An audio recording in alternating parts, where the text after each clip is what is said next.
olishini ta'minlaydi. Aniq. Assalomu alaykum hurmatli yurtdoshlar. Bugun sizlar bilan vitamin D3 kirka haqida gaplashamiz.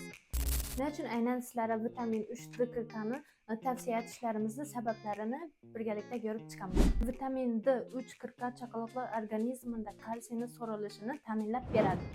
Chaqaloqlarimizda immunitet pasayishi va raxit kasalliklari va terlashni oldini oladi. Shu bilan birgalikda chaqaloqlarimizni suynaklari va tishlarini mustahkam rivojlantiradi va bo'y o'sishidan ijobiy ta'siri bor.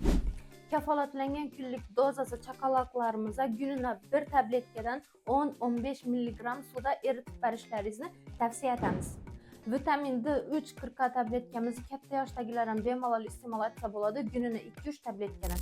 D3 vitaminimiz katta yoshdagilarga afzallik tomonlari tez terlash, soch to'kilishi, bo'g'imdagi og'riqlar va immunitet pasayishini oldini oladi. Sizlarga qaysi dori vositamiz qiziqli bo'lsa, kommentariyaga yozib ketsangizlar, shu haqida to'liq ma'lumot berib o'tamiz.